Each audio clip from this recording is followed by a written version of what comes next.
মেঘ বলল, যাবি? অনেক দূরের গেরুয়া নদী, অনেক দূরের একলা পাহাড়, অনেক দূরের গহন সে বন, গেলেই দেখতে পাবি। যাবি?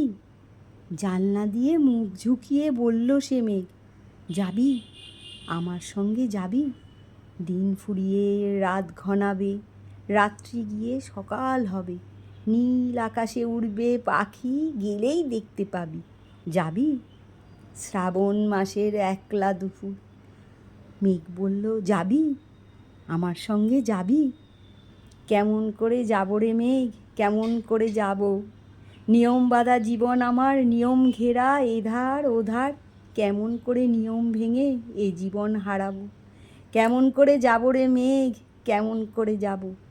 মেঘ বলল, দূরের মাঠে বৃষ্টি হয়ে ঝরবো, সবুজ পাতায় পাতায় ভালোবাসা হয়ে ঝরবো, শান্ত নদীর বুকে আনবো জলোচ্ছ্বাসের প্রেম, ইচ্ছে মতো বৃষ্টি হয়ে ভাঙবো, ভেঙে পড়বো। এই নে, তুই যাবি? আমার সঙ্গে যাবি? যাব না মেঘ, পারবো না রে যেতে, আমার আছে কাজের বাঁধন, কাজেই থাকি মেতে। কেবল যখন ঘুমিয়ে পড়ি তখন আমি যাই, সীমার বাঁধন ডিঙিয়ে দৌড়ে এক ছুটে পালাই, তখন আমি যাই। স্বপনে আমার গেরুয়া নদী, স্বপনে আমার সুনীল আকাশ, স্বপনে আমার দূরের পাহাড়, সব কিছুকে পাই। জাগরণের এই যে আমি কৃতদাসের মতো, জাগরণের এই যে আমি এবং আমার জীবন, কাজ অকাজের সুতোয় বোনা মুখোশ ঘেরা জীবন। তবুরে মেঘ যাব একদিন ঠিক তোর সঙ্গে, শ্রাবণ হাওয়ার নতুন রঙে। যাবো রে মেঘ যাবো, সেদিন আমি শিমুল পলাশ ভিজবো বলে যাব, পাগল হাওয়ায় উতল ধারায় আমায় খুঁজে পাবো। যাবো রে মেঘ যাবো, যাবো রে মেঘ যাবো, যাবো রে মেঘ যাবো।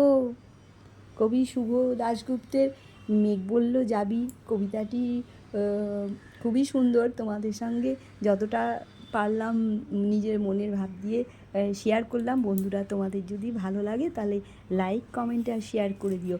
আর আষাঢ় শ্রাবণ এই 2 মাস, বৃষ্টি এমন একটা সুন্দর জিনিস, কত কবি যে কত কিছু এই নিয়ে কাব্য সৃষ্টি করেছে। আষাঢ়ের জন্যও আমরা প্রতীক্ষায় থাকি, প্রতীক্ষিত প্রথম আষাঢ়, তাপসী ভট্টাচার্য আচার্য। আজ সারাদিন বর্ষণ, টুপটাপ টুপটাপ অবিরাম, সোদা মাটির মায়া গন্ধ, তৃষিত প্রাণে উদল বান, প্রকৃতি শুনিয়ে যায় বাদলা দিনের গান। কাল সারা রাত ঘুম আসেনি, কেন কি জানি, চোখ জুড়ে কার মুখখানি ভাসে স্বপ্ন মাখা রঙিন ক্যানভাসে। জানলায় চোখ রাখলাম, তারপর আকাশ, চন্দ্রগ্রহণ চলছিল কত রাত অবধি, কামিনীর সুবাসে পাগল বাতাস আমাকে ছুঁয়ে যাচ্ছিল বারবার।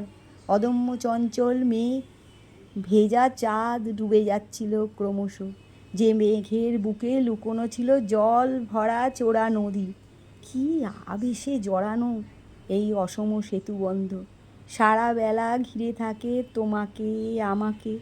ঘুমের ভেতর বৃষ্টি, বৃষ্টির ভেতর নারী পুরুষ, ভালোবাসার অজস্র ধারা ক্রমাগত ঝরে পড়ছিল পাহাড়ে উপত্যকায়। আমার দু চোখ জুড়ে নেমে এলো, আমার দু চোখ জুড়ে নেমে এলো গতকাল প্রতীক্ষিত প্রথম আষাঢ়। বন্ধুরা, এই আষাঢ় শ্রাবণ নিয়ে আমাদের ছোটোবেলা বাদলা দিনের গান তো থাকেই, তার সঙ্গে কিন্তু বড়োবেলাতেও আমাদের সারা জীবন ধরেই জীবনের প্রত্যেকটা ফেজে একটা সুন্দর সুন্দর স্মৃতি থাকে এই বর্ষাকালে। তোমাদের অভিজ্ঞতাগুলো, ইমোশনসগুলো এই বৃষ্টির সাথে শেয়ার করো, খুব ভালো লাগবে। আর দেখবে নিজেকে তখন নিজে জানতে পারবে তোমার ভেতরে কী ছিল, বৃষ্টির সঙ্গে তোমার অনুভূতি কী ছিল, সেইগুলো ঠিক বেরিয়ে আসবে।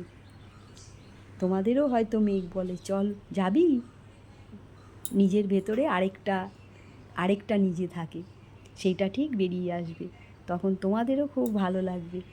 তোমরা বন্ধুরা শেয়ার করো। আর এই কবিতা পাঠ যদি তোমাদের ভালো লাগে তাহলে লাইক কমেন্ট আর শেয়ার করে দিও, আর চ্যানেলটিকে সাবস্ক্রাইব করে পাশে থেকো।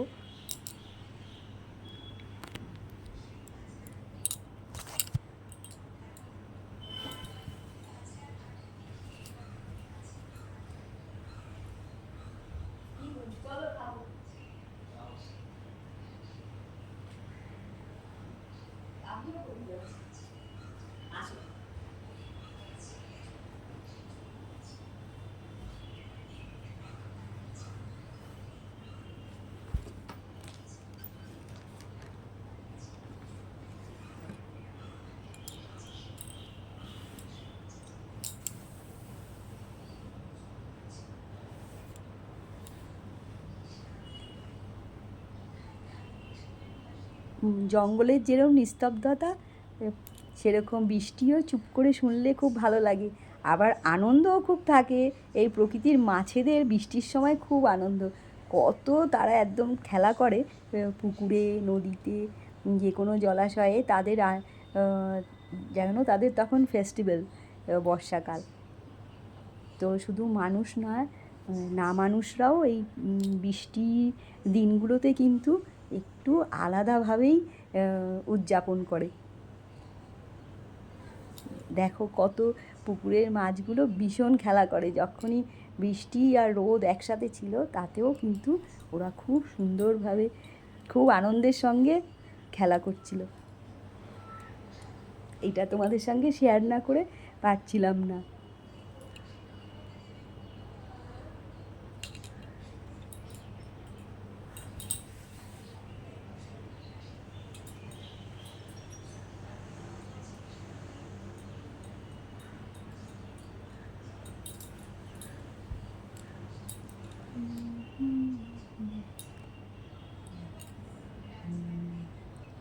কাজের ব্যস্ততায় আমরা